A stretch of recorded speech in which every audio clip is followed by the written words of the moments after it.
The next bill on the calendar for today is House File 16. The clerk will report the bill. House File number 16, number 1 on the calendar for the day, an act relating to health, the second engrossment. I recognize the author of the bill, the member from Ramsey, Representative Hollins, to explain the bill. Thank you, Mr. Speaker, and thank you, members. House File 16 is a long overdue bill to ban the use of so-called conversion therapy against minors and vulnerable adults in the state of Minnesota.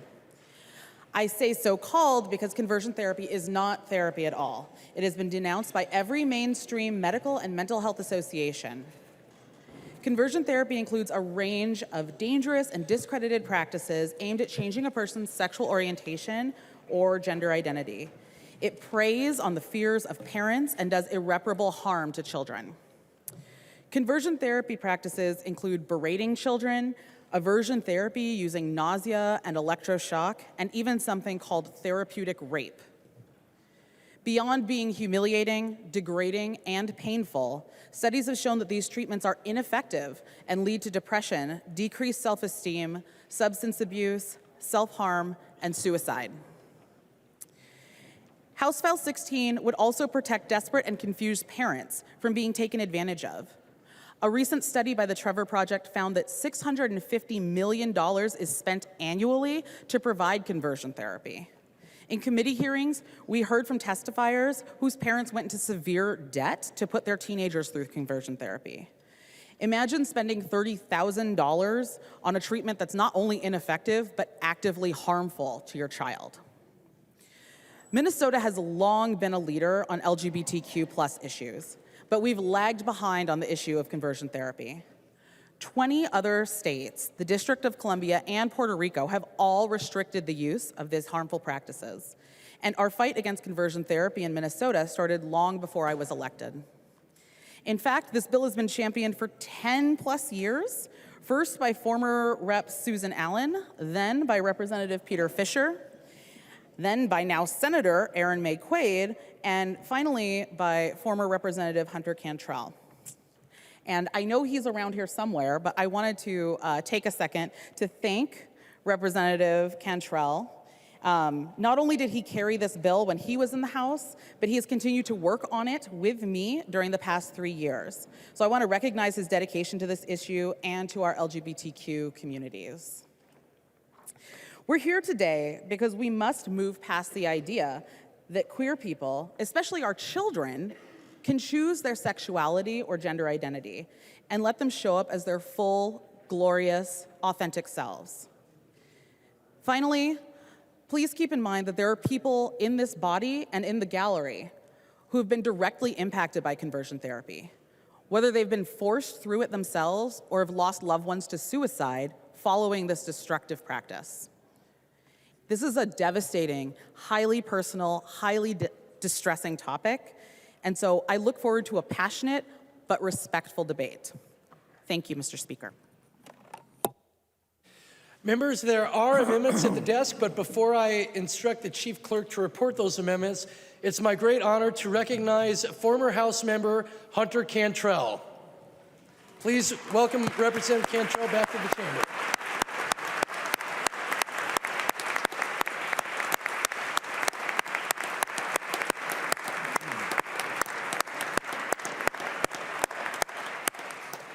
Representative Cantrell, thank you for your term of service in the House of Representatives.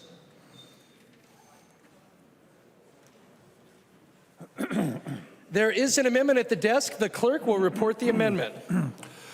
Neu Brindley moves to amend House Law number 16, the second engrossment. The amendment is coded A15. I recognize the author of the amendment, the member from Chisago, Representative Neu Brindley, to explain the A15 amendment. Thank you, Mr. Speaker. And thank you, Representative Hollins, for your work on this bill and your willingness to work with me as we went through the language. One of my concerns was that this bill might apply more broadly than was intended. And so this amendment makes it very clear that the language of this bill and conversion therapy specifically is limited to a therapist-client relationship. It ensures that in other settings, folks will be protected.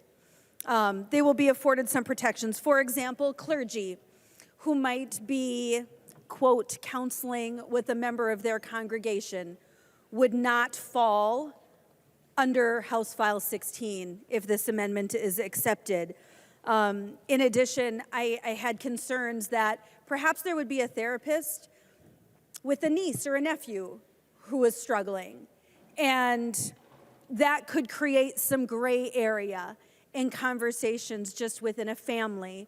And so the A15 amendment just tightens up the definition of a client-therapist relationship to ensure that this bill, the conversion therapy ban, applies to that very specific relationship and not other relationships that could exist outside of this. Like I said, this will ensure that the bill does not apply to clergy working with members of their congregation.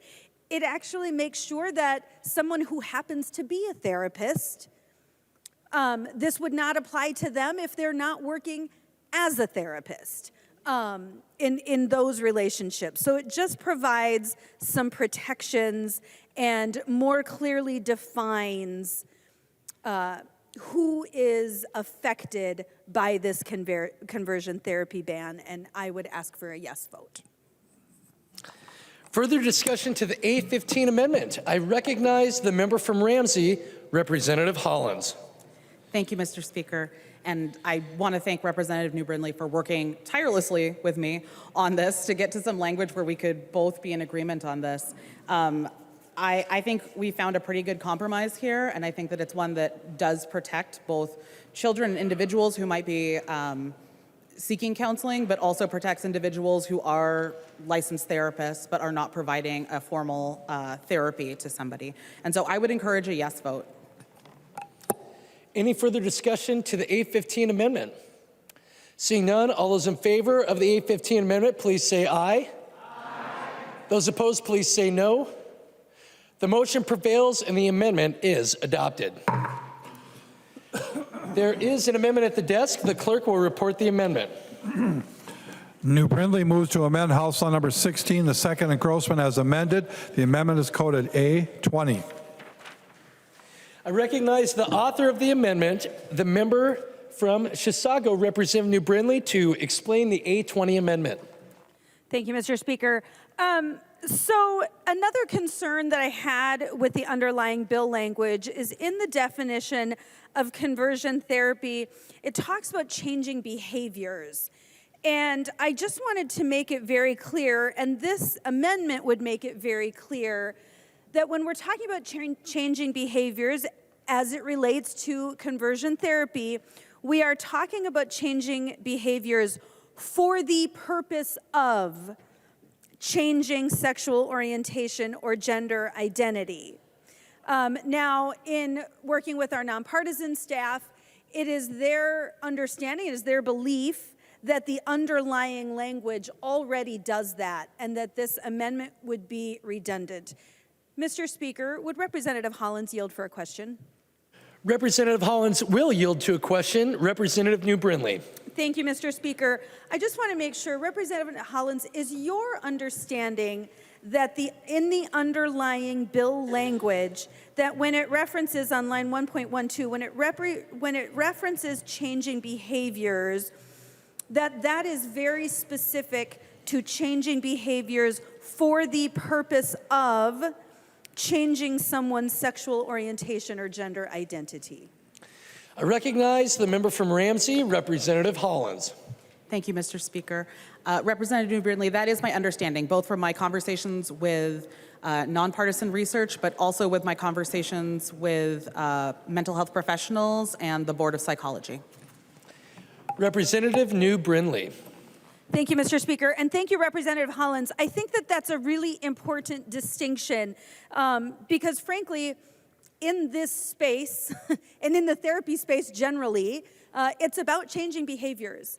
And there are many behaviors sort of related to, that might be related to sexual orientation or gender identity that we might want to change.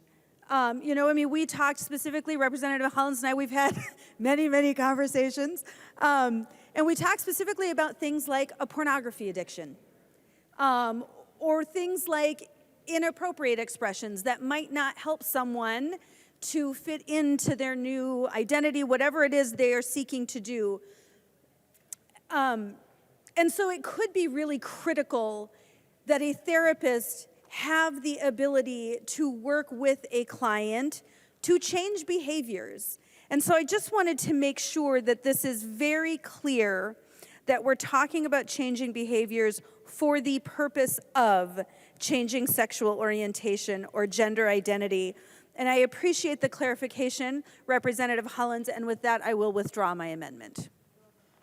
Representative Neu Brindley withdraws the A20 amendment. There is another amendment at the desk. The clerk will report the amendment. NISCA moves to amend House Law number 16, the second engrossment as amended. The amendment is coded A16. I recognize the author of the amendment, the member from Anoka, Representative Niska, to explain the A16 amendment.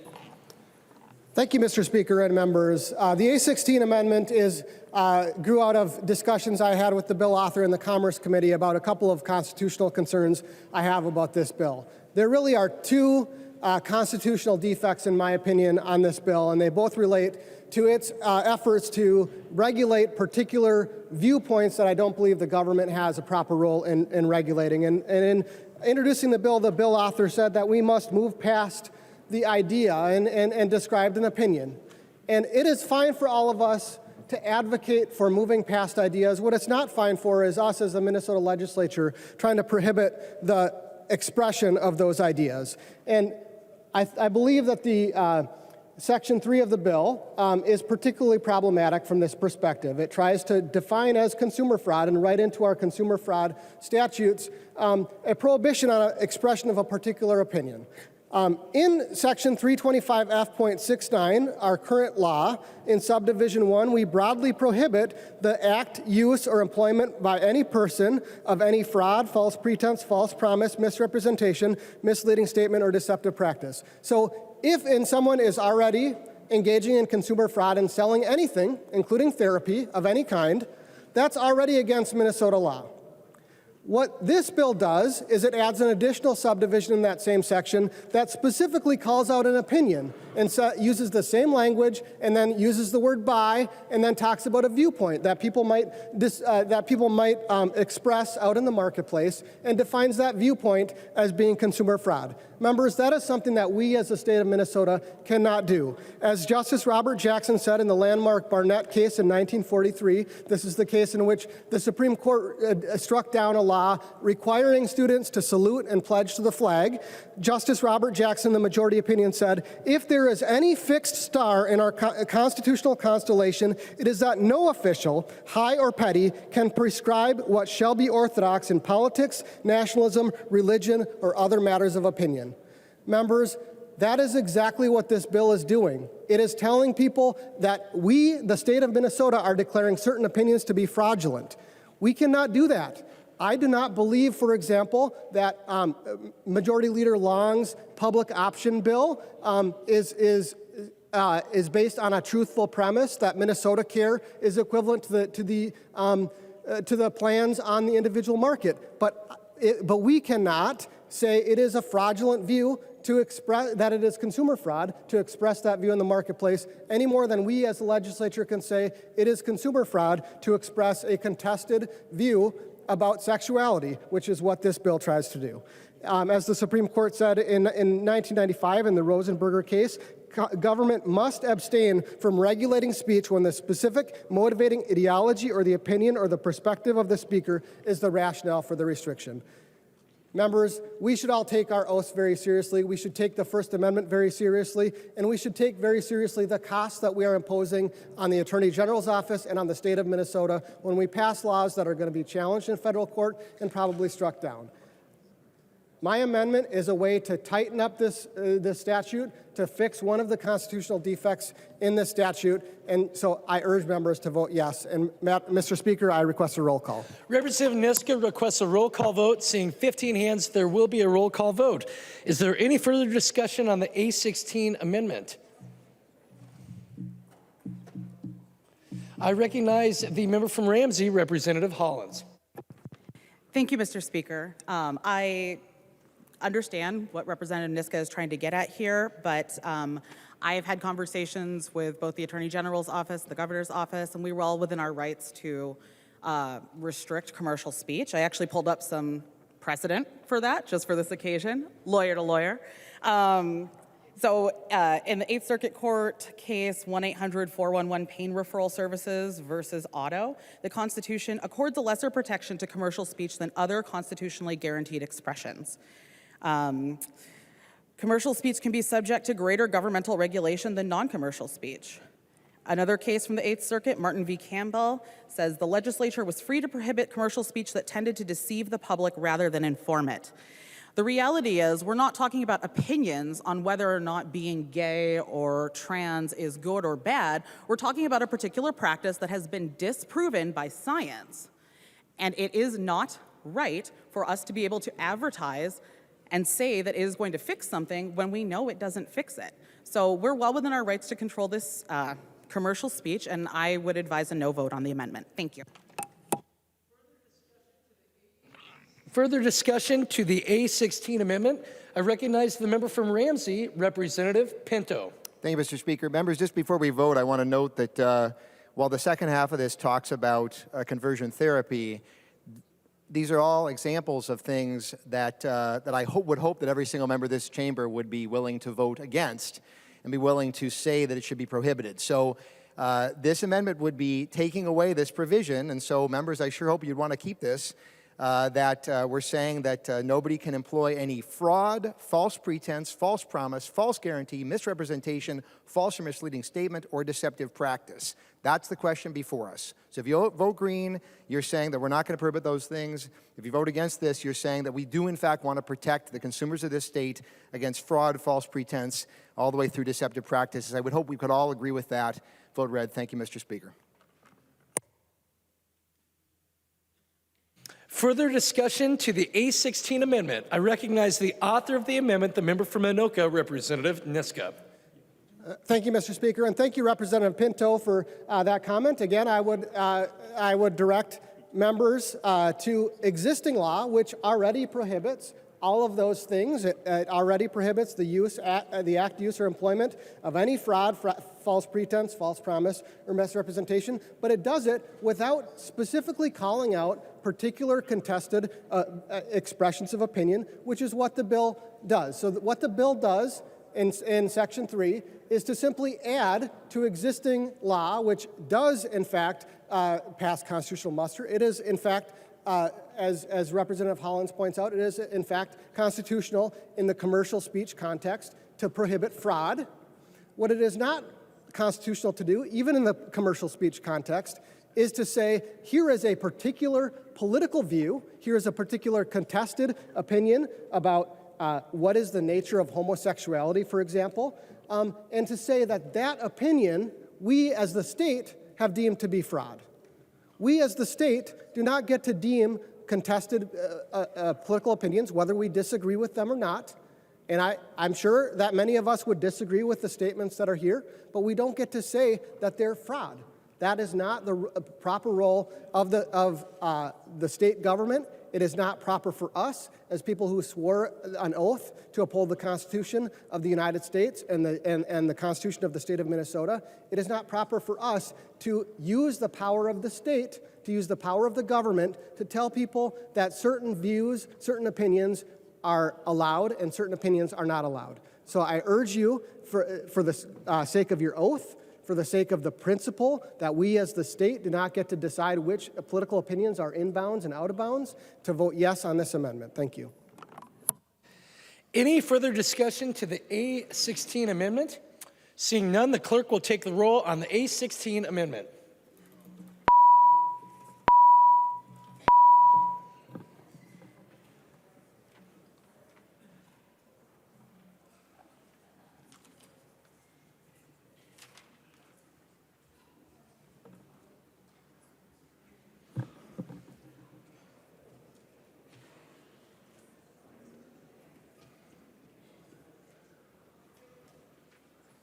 The clerk will close the roll.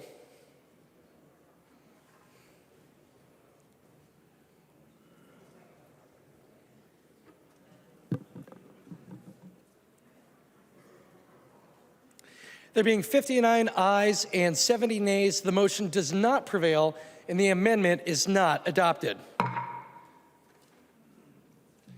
There is an amendment at the desk. The clerk will report the amendment.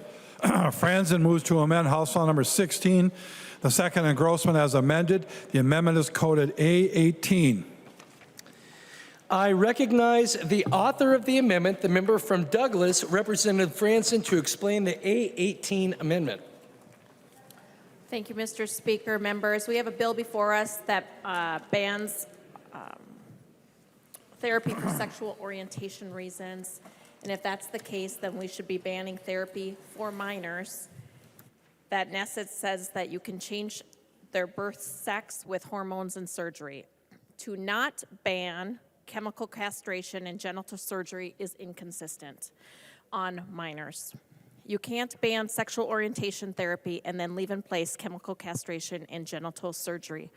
I've stood here in this body before on human rights issues such as female genital mutilation, and so this should come to no surprise that I am standing up fighting for reproductive organs of minors on the House floor. It's asking you to support this amendment. Thank you. There is an amendment to the amendment at the desk. The clerk will report the amendment to the amendment. Hollins moves to amend the Franzen amendment to House File Number 16, the second engrossment as amended. The amendment to the amendment is coded A21. I recognize the author of the amendment to the amendment, the member from Ramsey, Representative Hollins, to explain the A21 amendment to the amendment. Thank you, Mr. Chair. This is a pretty simple amendment to the amendment. We've just added the word unless after after healthcare provider. So no healthcare provider unless licensed by a health-related licensing board or otherwise licensed under the law would be able to provide, gender transition care.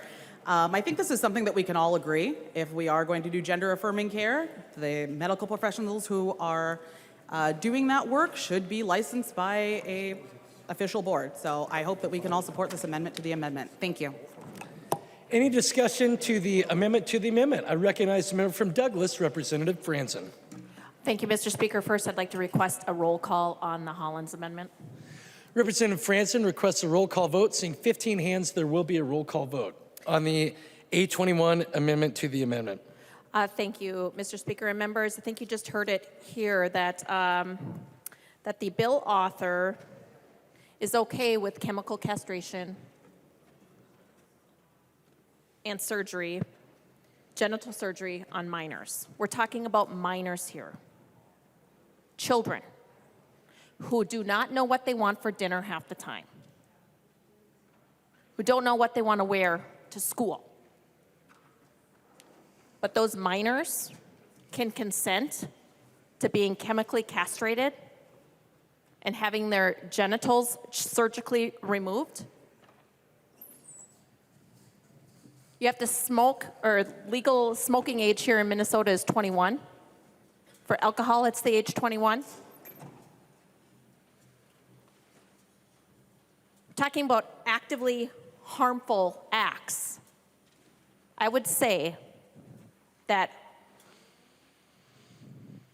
what the left calls gender-affirming surgery or gender-affirming care, which includes hormones that chemically castrate teenagers and surgery that removes their sexual organs, I would say that is actively harmful. So it's just very sad. Thank you. Is there any further discussion to the A21 amendment to the amendment? I recognize the member from Chisago, Representative Neu Brindley. Thank you, Mr. Speaker. And, you know, I would recommend a no vote on the A21 amendment to the amendment. And I would for this reason. You know, I'm supporting House File 16 today. I'm voting yes on the bill. And the reason for that is because I don't think we should mess around with kids. Frankly, when we heard House File 1 a few weeks ago, I was so angry that included in that language was a fundamental right for a child to choose to be sterilized. That's not okay. We should not mess around with kids in that way. Just like the underlying A18 amendment tells us that we should not allow medical gender reassignment for minors because we should not be messing around with kids. It is our job as adults to protect children. That's why I'm voting yes on House File 16.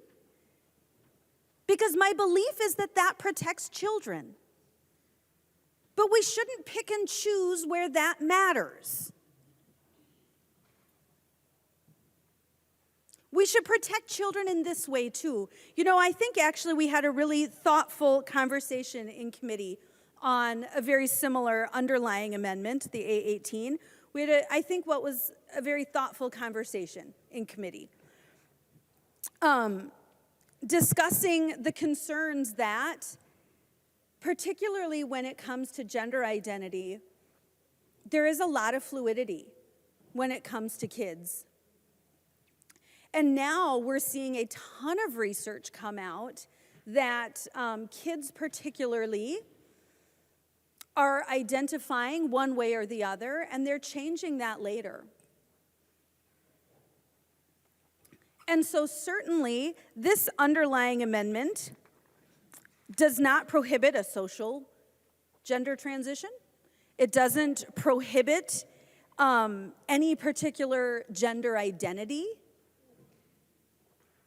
It simply says that we should limit medical gender transition when it comes to minors. And we should limit that. We should stop messing around with kids. And frankly, by voting yes on the A21 amendment, we got that. We got that protection for kids. And that's just wrong.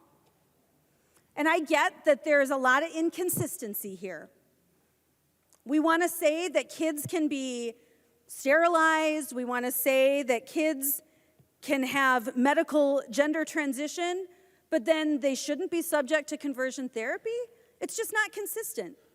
It's not consistent. And we should have a consistent position when it comes to kids. And that consistent position should be protecting kids every time. Every time. We in this chamber, we in this body should be voting to protect children every time. And so I would ask, please consider a no vote on the amendment to the amendment, on this A18 amendment. It guts the underlying amendment, and it's just not right. It's wrong. We should allow a vote on the A18 amendment, and frankly, members, we should take it. We should take it, and we should make a stand today in this chamber that we are going to stop messing around with children. Is there any further discussion to the A21 amendment? I recognize the member from Ramsey, Representative Binky. Thank you, Mr. Speaker and members. Every now and then we hear a point of order that leads whoever the current speaker is to say something like, We're not allowed to question why somebody believes or says what they say. We're only allowed to question what is being offered. And I just want to rest assured that I would never want to know why I'm hearing what I'm hearing.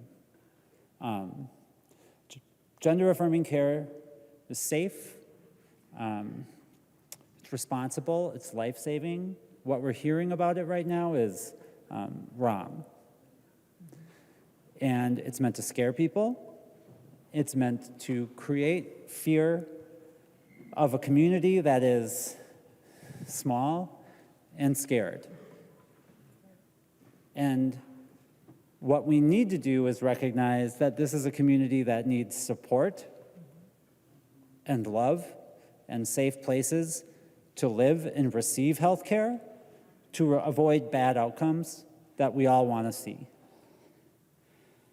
I also just wanted to take a second for everybody to hear just a reflection on what it's like to hear gender-affirming care being banned. You want to ban gender-affirming care for minors. And what you want to do is you want to make sure minors never grow up to be me.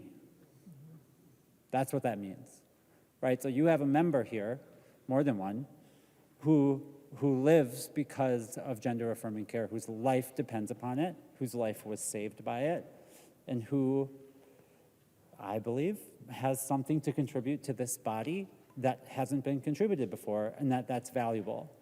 And now there's an amendment that says, we don't want more people like you to exist, so please stop us from existing. And you can say it's for children. I'm very unsettled by the repetitious phrase that we are messing with kids as though this is some new experimental, it's not new. It's neither new nor experimental. The trans community is not new. Gender-affirming care is 100 years old. The community is as old as humanity. And we can find ourselves throughout history, and we will find ourselves throughout the future. And when you come and you say, we need to ban this, we need to stop trans kids from becoming trans adults, you own the responsibility of what that's going to do to them. So we should not ban this. We should make sure we protect this valuable right to keep the most vulnerable children in this country alive and healthy. That's how we protect kids. Is there any further discussion to the A21 amendment to the amendment? I recognize the member from Chisago, Representative Neu Brindley. Thank you, Mr. Speaker. And I just, I have to clarify some things.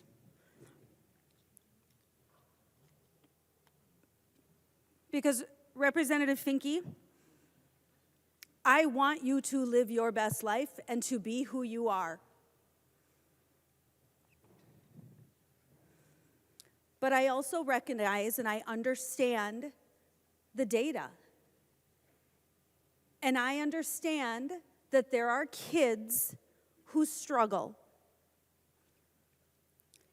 And this bill does not stop, or this underlying amendment does not stop trans kids from becoming trans adults. In fact, this underlying amendment doesn't stop trans kids from being trans kids. It doesn't. But what it does say is that when it comes to medical gender transition, we should put on the brakes.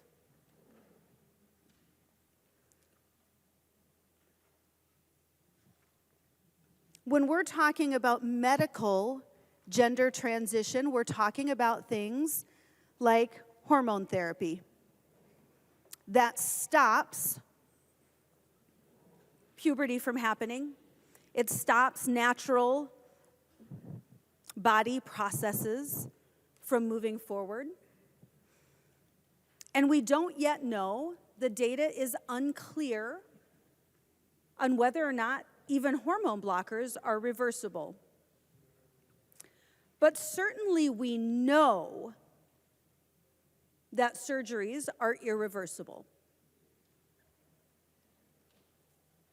And I know that it's uncomfortable, but we have to be willing to have real conversations about this.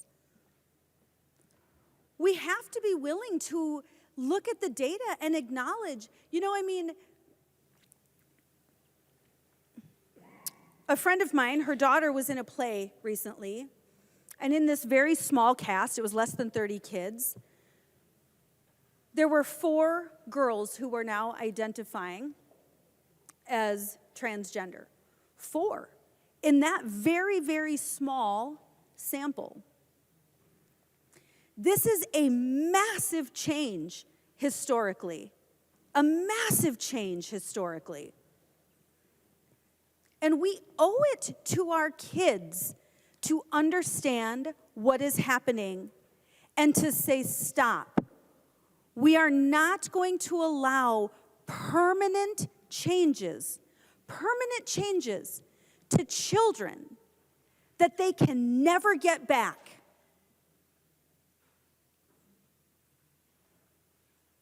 This is about protecting children. And again, my belief is that the underlying bill, House File 16, is about protecting children.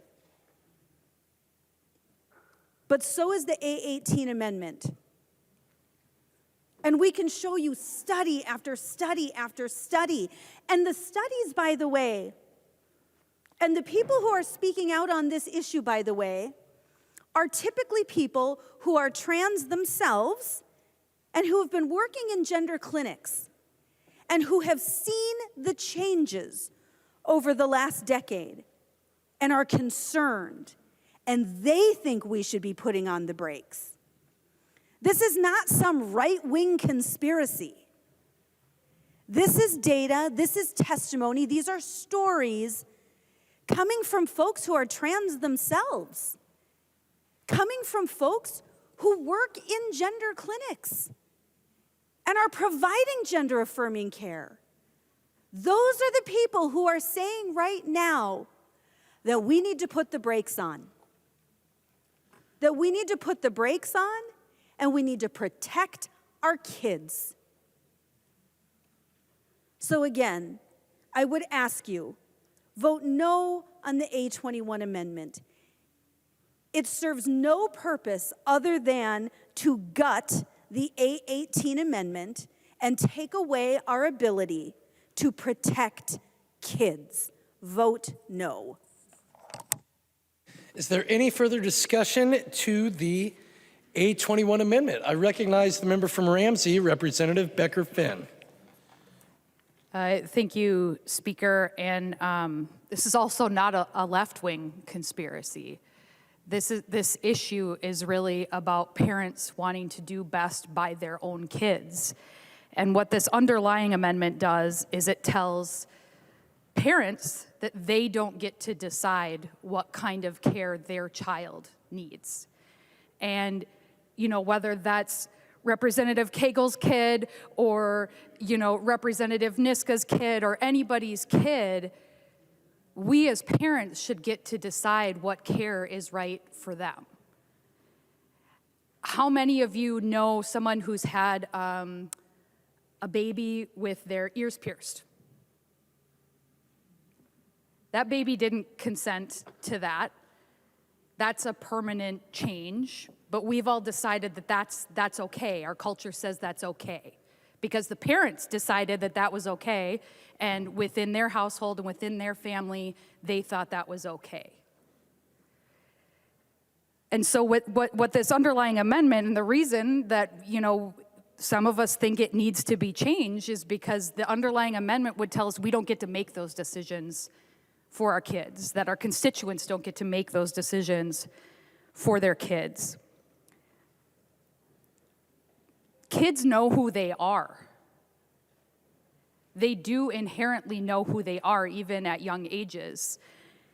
And, with the reference to the changes over the last decade and we need to put the brakes on. I mean, maybe the reason there are more kids who are honest and living their true selves is because people like Representative Finke are here.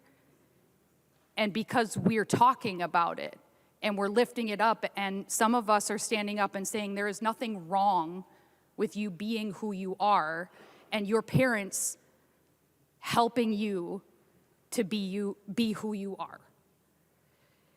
And I've heard the word natural thrown around, and for some kids, their own body doesn't feel natural. I understand that for some folks, that's hard to get your head around, but this is life-saving care.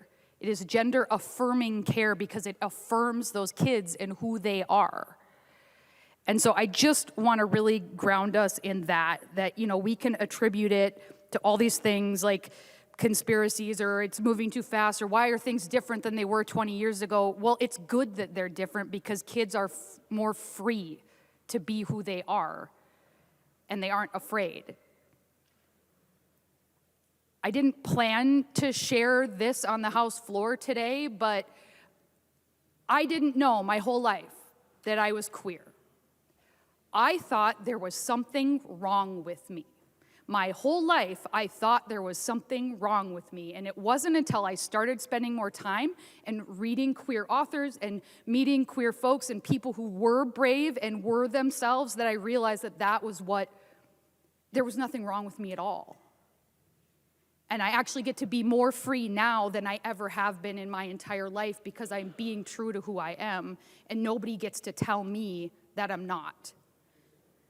So this is life-saving, gender-affirming care, and that is why we are fighting for this, and that's why Representative Hollins has this amendment to the amendment, and I hope we can all support Representative Hollins and the good work that we're trying to do here today. Thank you, Speaker. Further discussion to the A21 amendment. I recognize the author of the amendment, Representative Hollins.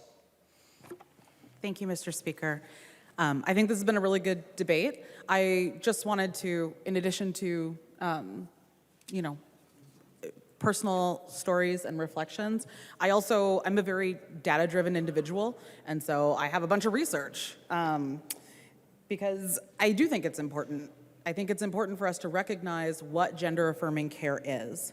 So first of all, gender-affirming care is highly individualized and focuses on the needs of an individual, and it's very age-appropriate. I talked to a number of medical practitioners and therapists about what gender-affirming care looks like. And the reality is, it's not simply hormone therapy or surgeries. In fact, there was a recent study done by Reuters News, which is a incredibly nonpartisan news organization, and I know because I used to work for them. They are incredibly nonpartisan, and they have reported that there are fewer than 20 surgeries conducted on minors in a year across the entire United States, and the vast majority of those surgeries are for children that are born intersex. So that means they are not definable whether it is male or female, and therefore they feel that that surgery is necessary. So surgery is not something that is common, and it's certainly not commonly used with children. But the other thing I want to point out is that there is data from more than a dozen studies with more than 30,000 transgender and gender diverse young people that consistently show that access to gender affirming care is associated with better mental health outcomes, and that lack of access is associated with higher rates of suicidality, depression, and self-harming behavior. And it's for that exact reason that all of these different organizations support and provide age-appropriate gender-affirming care. So I'm going to read off a big list of organizations. The American Academy of Pediatrics, the American Academy of Child and Adolescent Psychiatry, the Endocrine Society, the American Medical Association, the American Psychological Association, and the American Psychiatric Association. They all have policy statements and guidelines on how to provide age-appropriate gender-affirming care. So I think we really need to move away from this notion that this is something that is permanently changing children, that it's something that's non-reversible, and look at it as Representative Becker-Finn said, this is life-changing. This is life-saving care, and we should be in support of it, because if we care about our young people, we want them to live into adulthood and a ripe old age, regardless of what their gender identity is. Thank you. Further discussion to the A21 amendment. I recognize the member from Anoka, Representative Scott. Thank you, Speaker. And I wasn't planning on speaking, but I've been looking into this subject. We have another bill up in committee tomorrow, and I'm learning things I had no idea about before. But I just want to address a couple of things about the irreversibility or not of hormone treatments. And some of you have heard of Jazz Jennings. She's a social influencer person, had all the gender-affirming surgeries by someone named Marcy Barris, if I can read my own writing. And the doctor that helped perform those surgeries on Jazz Jennings was at Duke University recently and quoted, this is a quote, "No child under age 11 who was put on puberty blockers is now not sterile."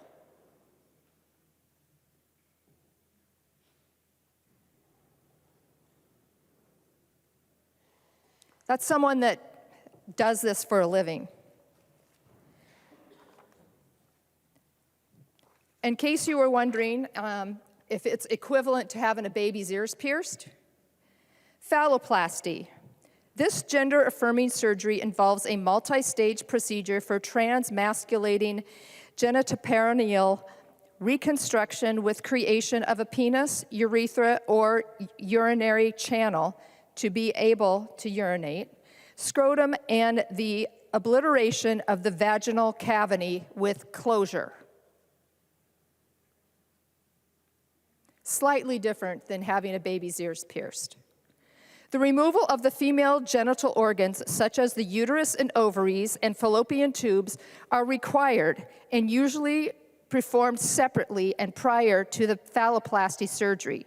The creation of the penis is formed with use of tissue from other parts of the body, which I understand is usually the arm, which could include, more commonly, there it is, the radial forearm free flap, or anterolateral thigh flap, and latissimus dorsi, MLD, flap. Whatever that is, I'm not an anatomist. Prosthetics such as a silicone or saline testicles can be placed, as well as inflatable penile prosthetics in the final stage. Members, we're not talking about a baby getting their ears pierced here. We're talking about minor children. Minors that, as Representative Franzen said, don't know what to wear to school in the morning, and studies show that the majority of these people, the majority of these kids change their minds.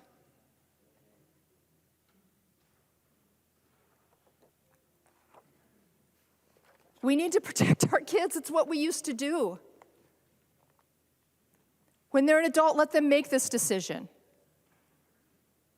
But let's not do something to them now that is irreversible. The article that Representative Franzen passed out of this Jamie Reed from Washington Hospital, I think it's called, in St. Louis.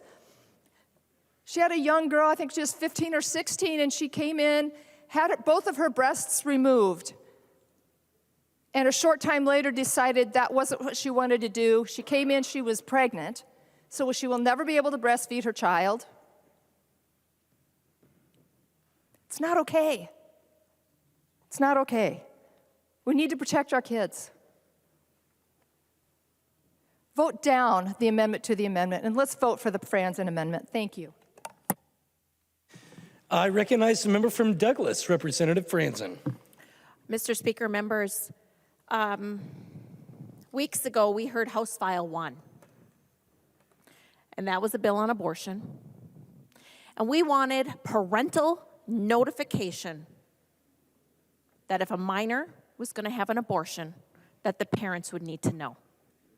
Now apparently all of a sudden on this topic, we care about what the parents think and that the parents know what's best.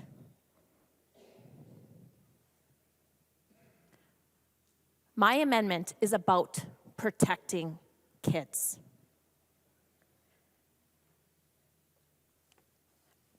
You know, in Sweden, in the UK, even the Dutch, they are protecting kids. The Dutch, let's see, there's an article here. Following extensive scientific evaluations of the treatments, health authorities in Sweden, Finland, and UK have decided to emphasize psychological treatment in children and to prescribe puberty blockers only in very severe cases. In this article that I handed out, definitely not a right-wing person, not right-wing at all. I thought I was saving trans kids. Now I'm blowing the whistle. She's married to a trans man and together raising 2 biological children from a previous marriage and 3 foster children that she hopes to adopt. Toward the end of the article, quote, given the secrecy and lack of rigorous standards that characterize youth gender transition across the country, I believe that to ensure the safety of American children, we need a moratorium on the hormonal and surgical treatment of young children with gender dysphoria. There is nothing hateful about that amendment. There's nothing hateful about it at all. Children need to be protected. Minor children. Did you know that there are people on social media that prey on these children? They prey. There is a doctor in Florida, Dr. Gallagher. She's got a few hundred thousand followers on TikTok. And she glamorizes the surgeries. Yeet the teat. That's her saying. She also calls herself Dr. Tetus Deletus. It's disgusting. It's child abuse. And she preys on children who are going through some time of their life. There's another awful human being on TikTok. His name is Jeffrey.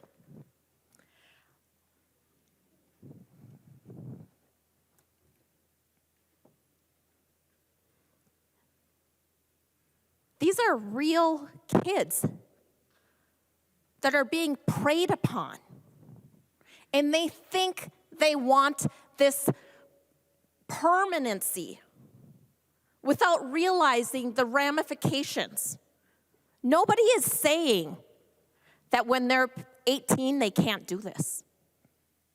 Nothing in my bill also prohibits somebody saying they're transgender or changing their names or using different pronouns.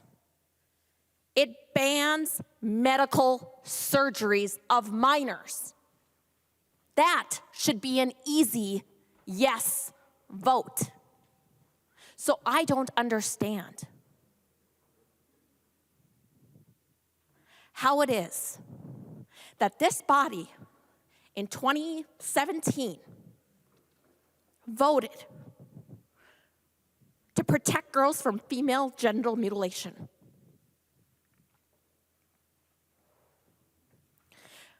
But now, in 2023, this body is contemplating voting against an amendment that protects kids from being mutilated, chemically castrated, where they may never, ever be able to breastfeed.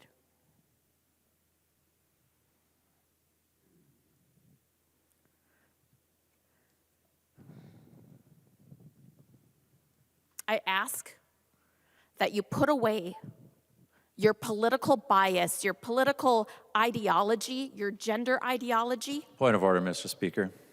Representative Long, state your point of order. Mason's 124 motives of a member are not subject of debate. I will remind members that under Mason's 124, in the debate, a member must confine their remarks to the question before the House, which for us right now is the A21 amendment to the amendment, and to avoid personalities, and that it is not the person but the measure that is the subject of our debate, and it is not allowable to arraign the motives of a member. Representative Franson. Mr. Speaker, members, there was nothing about motives, but the Dutch study, it seems like some people want to go back to the Dutch study. Well, there were some problems in that Dutch study. Problems ranged from erroneously concluding that gender dysphoria disappeared as a result of gender affirmative treatment, to reporting only the best case scenario outcomes and failing to properly examine the risks, despite the fact that a significant proportion of the treated sample experienced adverse effects. There are countless stories from real human beings who are screaming to be heard as they went from trans and now they call it detrans. And guess what? They are not getting the help. They are being ignored. Well, this body today should vote down the Hollins Amendment and then vote for the Franson Amendment. Because in this body, we protect kids. Thank you. I recognize the member from Ramsey, Representative Fisher. Thank you, Mr. Speaker. And I rise to speak in favor of the Hollins Amendment, because if you really want to protect kids, you would vote for that amendment.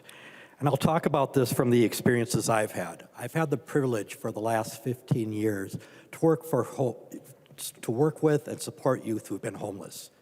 And a number of the things that I've seen over time have been sometimes very painful and been very rewarding. One of the things that I do know is that some of the kids that we've worked with over time have dealt with and struggled with gender identity issues. Some of them come to us because they're no longer welcomed in their homes. Some of them come to us because they've been safe nowhere else, and as a result, they're homeless. Some of the hardest things is when we have kids come to us who have been struggling with this issue and have been demonized over process. They are usually suicide.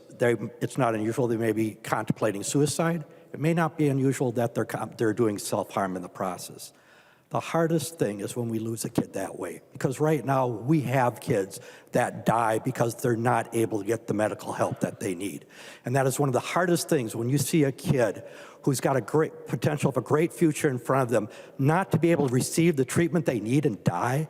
It's heart-wrenching to everybody that surrounds them.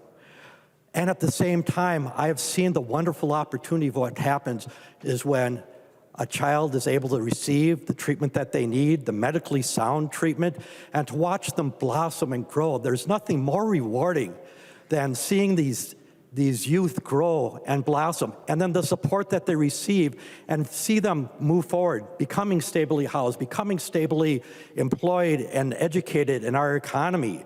And that's what the Hollins Amendment would do, would allow that to occur. It would prevent the suicides that are happening from the kids who are being demonized and preyed on and not being able to accept it for who they are and who they know they are. And that's why I raise and ask for a green vote on the Hollins Amendment, because that's, if you really want to save kids, that's what you should be doing. Is there any other member seeking recognition for discussion on the A21 amendment to the amendment? Representative Neu Brindley. Thank you, Mr. Speaker. And I will just be brief. We're hearing a lot of red herrings when it comes to this amendment, the amendment to the amendment, what the underlying amendment does. We're hearing a lot of red herrings. We're hearing about gender-affirming care. We're hearing about stopping trans kids from becoming trans adults. I was glad to hear that we suddenly care what parents think. That was not the case. That has not been the case, typically, in this body with the current majority. But the arguments we're hearing against this underlying amendment are red herrings. This underlying amendment does not prevent gender-affirming care. It doesn't. It does not stop anyone from receiving gender-affirming care.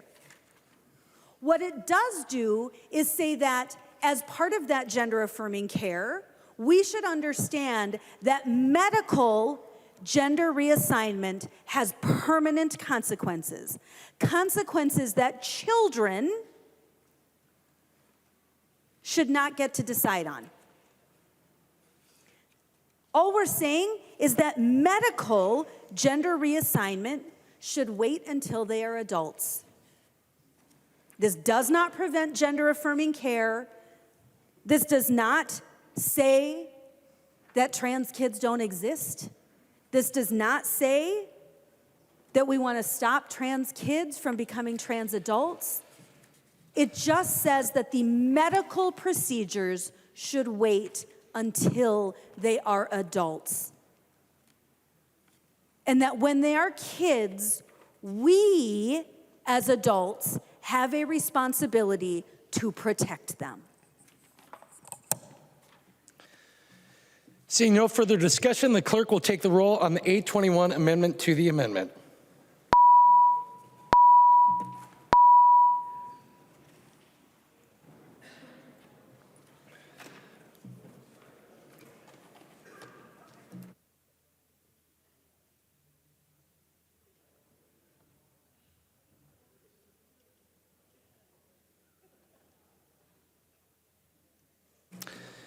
The clerk will close the roll.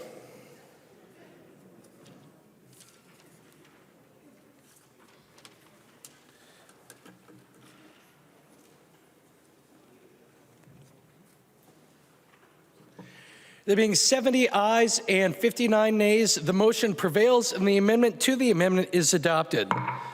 Members, we are now on discussion of the underlying 821 amendment as amended. I recognize the author of the amendment, the member from Douglas, Representative Franzen. Mr. Speaker and members, what a sad day in this House floor. I withdraw my amendment. Representative Franzen withdraws the A18 amendment. There are no further amendments at the desk. The clerk will give the bill its third reading. Third reading, House File Number 16, as amended. Third reading as amended. Discussion to House File 16 as amended. I recognize the member from Hennepin, Representative Kraft. Thank you, Mr. Speaker, members.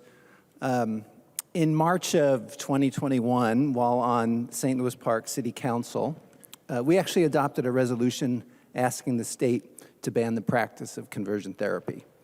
And now that I'm serving in the legislature, I'm proud to be able to get to vote to ban it. As was already said, we should start by recognizing that even calling this conversion therapy is a misnomer. It's not therapeutic. It's a discredited practice opposed by the American Medical Association, the American Academy of Pediatrics, and the American Psychiatric Association.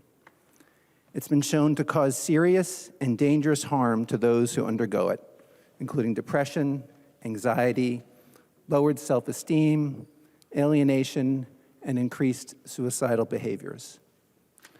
I'm really hoping that this should not be a hard vote for anyone. I have people in my life, as I imagine most of us do, who don't identify with strict male-female gender roles and definitions. They don't need harmful treatments. Rather, they should be supported, as all of us should be, in embracing their own identities. I am happy to vote to ban this harmful practice and ask you all to join me and send a message that in Minnesota, we respect and love people for who they are. I recognize the member from Hennepin, Representative Freiberg.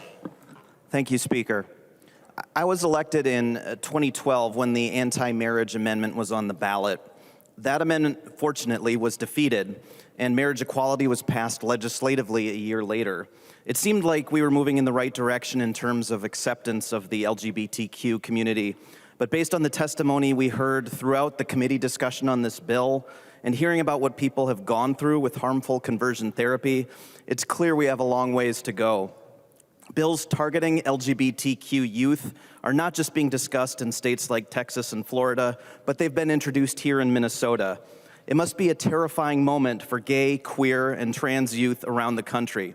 They are being told by some elected officials that their feelings and their very identity are wrong. Conversion therapy is part of this current climate.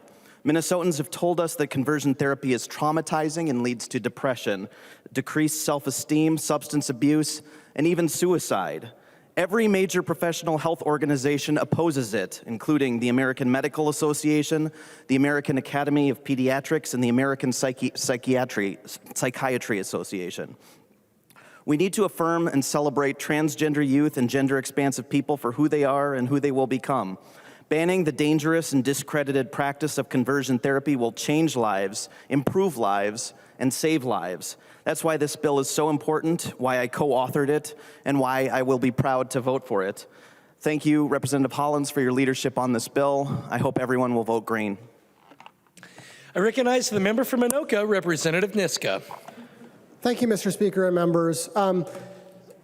As the author of the bill said when she introduced this bill, this bans a range of practices, and there are some practices that I think many of us would agree should be banned.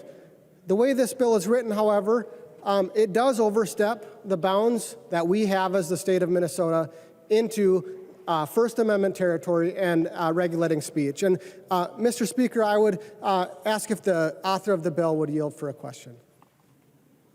Representative Hollins will yield to a question. Representative Niska.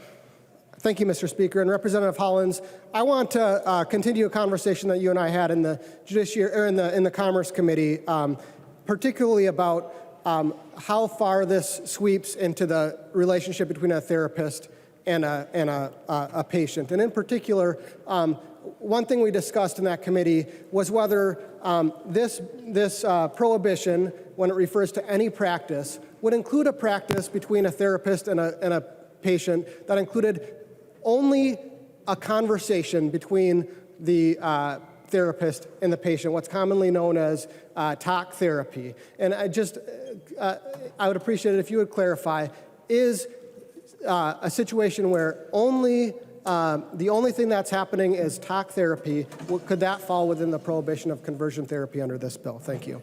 I recognize the member from Ramsey, Representative Hollins. Thank you, Mr. Speaker. Yes, Representative Niska, it would. Representative Niska. Thank you, Mr. Speaker, and thank you for that answer, Representative Hollins. And that gets to the other real serious constitutional problem with this bill, which is that it is regulating pure speech that's happening within that therapist relationship. We, as the legislature, can regulate conduct, we can regulate fraud, but what we cannot do is regulate speech. And we cannot regulate speech by calling it conduct. The 11th Circuit Court of Appeals, when they considered a very similar conversion therapy ban in the city of Boca Raton, held exactly that the government cannot regulate speech by relabeling it as conduct. And they particularly struck down that legislation or that ordinance because it was targeted or included, swept within its reach, what's called talk therapy. This bill has the same problem. And I believe that the 8th Circuit Court of Appeals, when this bill is challenged, will hold similarly, just as it did in Telescope Media Group versus Lucero in 2019. That was a case challenging a Minnesota law. It was challenging the application of the Minnesota Human Rights Act as it applies to video services. So obviously there's some conduct involved in providing video services, but the 8th Circuit said that that those video services could not be regulated in that way because what the government was really regulating was speech. And in that Eighth Circuit opinion, the majority said the government could argue, for example, that painting is not speech because it involves the physical movements of a brush, or it could claim that publishing a newspaper is conduct because it depends on the mechanical operation of a printing press. It could even declare that a parade is conduct because it involves walking. Yet there is no question that the government cannot compel an artist to paint, demand that editors of a newspaper publish a response piece, or require the organizers of a parade to allow everyone to participate. Speech is not conduct just because the government says it is. The same is true here. The speech that's happening in the therapist relationship is not conduct just because we say it is. The Supreme Court recently, in another context, specifically wiped away the idea that professional speech is somehow can be regulated as something other than speech. What we're talking about is speech that is happening usually because parents want it to happen, but speech that's happening in the context of a therapist-patient relationship. And the way that this bill is written, it regulates that speech based on the intention or the motivation of that speech. That does overstep our bounds as the state of Minnesota.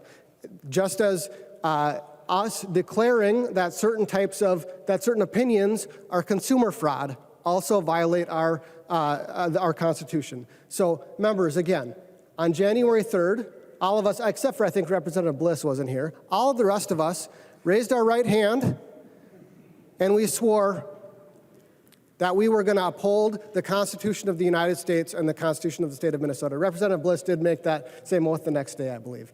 But we all swore that oath, and we should take that oath seriously. We should be very, very careful when it comes to telling people what opinions they can and cannot express. We need to be very mindful of the fact that the First Amendment applies in all directions. An opinion that we are regulating today might not be the opinion that a trifecta tomorrow decides they want to regulate. But the First Amendment protects all of those opinions. So I would hope that we could universally support the First Amendment. And I hope that we can consider the burden that we're placing on our state, that we're placing on the State Attorney General's office when we pass unconstitutional laws, and that we consider the fact that what this is really going to do is it's going to transfer money from our state treasury to the lawyers of the folks who bring the challenge and win that challenge. Federal civil rights law is going to require the state of Minnesota to pay their attorney's fees when they win. So, members, we could start over and write a bill that's tightly focused on regulating conduct, that fits within our constitutional bounds, but the bill we have before us is not that bill. The bill we have before us is unconstitutional. It regulates speech on the basis of viewpoint, on the basis of content, and that's something that we as the government cannot do. So, members, for the sake of the Constitution, for the sake of the First Amendment, I ask you to vote no on this bill today. Thank you. I recognize the member from Ramsey, Representative Curran. Thank you, Speaker, and thank you, Representative Hollins, for carrying this bill this session. Members, I rise for the first time on this floor to talk about an issue that is deeply personal to me.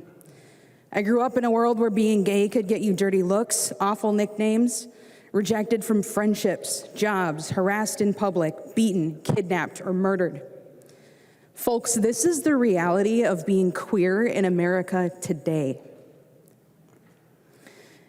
Because time and time again, people in power fail to protect our most vulnerable. If it doesn't affect you, it's easy and convenient to just leave it alone. This time around, we are in the room in record numbers. We ride elevators with colleagues and talk about our weekends. We break bread together, and we spend long nights away from families as we continue to work through blood, sweat, and tears to justify our existence.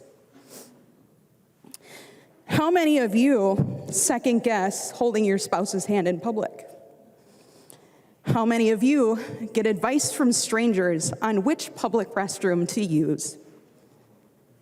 And how many of you with wives are often asked, is it because you couldn't find a husband?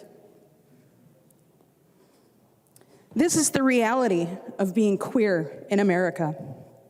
And it comes from the notion that people can be abused into conformity.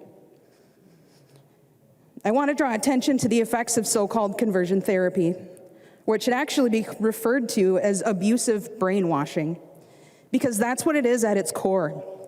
Washing a person's brain of who they are to make them live in a way the abuser sees fit. Living in a world where this abuse happens and is openly justified is terrifying, especially for our young and most vulnerable neighbors. We know that LGBTQ2S+ youth experience depression and suicidal ideation at much higher rates than others. And we know that conversion abuse leads to more depression and more death. It's hard to accurately describe how kids feel, especially kids in the queer community. So over the weekend, I was able to get information from the source. I want to share a few words from the journal of a young 15-year-old kid, someone shy, artistic, talented, funny, but feeling the need to hide or be rejected, and living in fear daily, knowing others believed in abusing people like them. I suppose I should write about my feelings. They're so complicated right now. I just don't know if I'm afraid to write them or afraid to face them. I have to go back to school tomorrow. I hope nobody finds this diary. I'm so dead if they do. I'm just gonna list my feelings: anger, depression, anxiety, love, hate, happiness, sadness, disgust, lust, pride, and I'm scared. Afraid of so many things. I haven't really cried my feelings out in a long time. I can't remember the last time. I keep having this feeling that it's selfish to cry. I know it's okay to, but I just can't.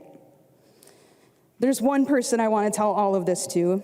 I think of them all day, every day, even in my dreams. I'm just not ready to write their name. This next entry: today was a good day. I didn't feel the depression set in as much as usual. For some reason, I started feeling really depressed during school today. I want to sleep. I'm so tired. I feel like such a disappointment.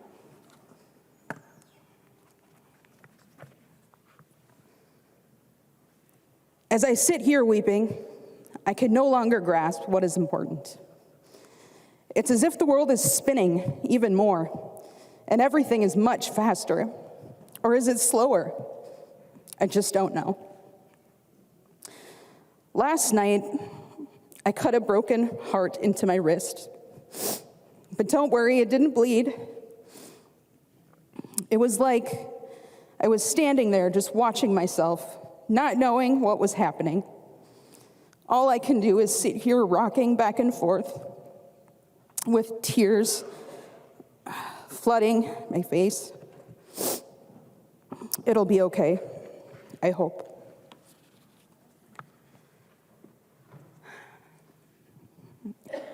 I must say, it has definitely been the worst year of my entire life. So what, 1.5 decades? Hell of an accomplishment. I'm actually a little surprised I'm still alive. I guess I thought I'd kill myself by now. You know, I'm not sure of anything anymore. What I wrote last time isn't entirely true. I was just trying to tell myself that it'll be okay, but it's not. And I'm not straight, bisexual, or gay. I'm me, damn it. Some year it'd turn out to be, huh?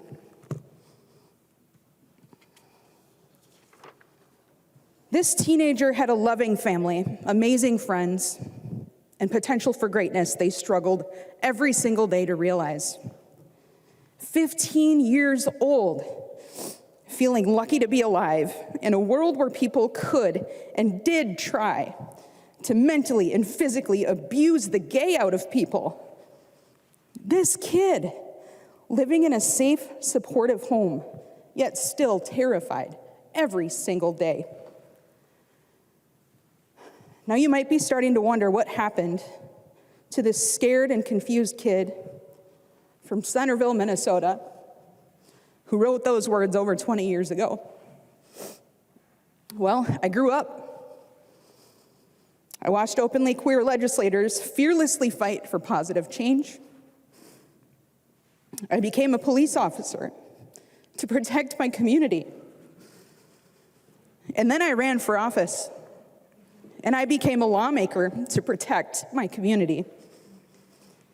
And if I can make a positive difference for just one other kid out there struggling just like I did, my few minutes of vulnerability tonight are infinitely worth it.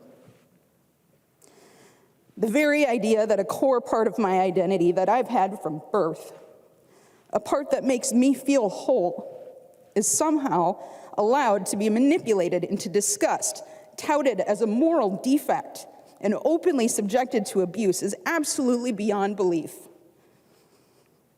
And when I was 15, it made me feel like I had no place on this earth. I felt pressured to leave it. But I'm one of the lucky ones. I made it through alive. And now I live with the mission to pay it forward. So here we are with an incredible opportunity in front of us to show our communities that we have their backs.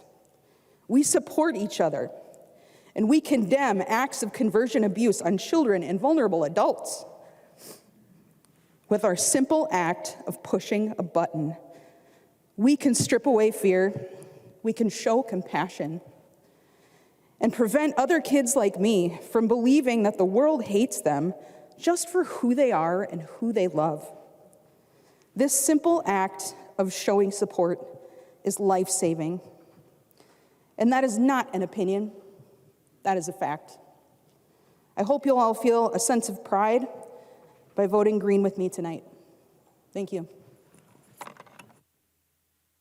I recognize the member from Ramsey, Representative Fisher. Thank you, Mr. Speaker. I rise in support of the bill today and ask everyone to vote green. For me, it's been an honor to support this bill and have been involved with it over the years and see how it's evolved. One of the early reasons that I was supporting this bill is having seen a couple of things. Number one, from what I would call a data side, where studies have been shown that where conversion therapy had been put out there, how the damage it had done to families was tremendous. How in some instances it had broken up families, caused divorce, had caused parents to be estranged from their kids, caused kids to do self-harm, and it eventually end up with suicide. The other part that went with it is what I was seeing firsthand by being able to work with youth who are homeless.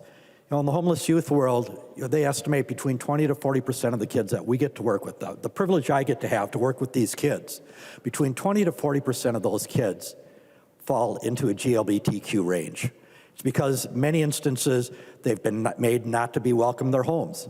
Some of the things that have been very frustrating is watching people who've thrown out their kids because of their beliefs. People who've driven their kids out because they tried to convert them in the process. And then when you try to heal them and provide the mental health services they need, the families say, oh, if you do that, we're gonna say you can no longer house the kid there, we'll take them back and the kid will run again without any support. These are the realities of what the world is today. And it's been so frustrating to see that. It's also very frustrating when you see that some of them have come that are so damaged. They aren't just into self-harm, they're contemplating suicide. And some of them have ended up being successful. And that's the hardest thing. As I've mentioned, this has broken families, it's broken kids, it's broken individuals, it has broken our society. And that's why today I rise in support to make sure that we ban conversion therapy in the future, and I ask for your green vote. I recognize the member from Hennepin, Representative Coulter.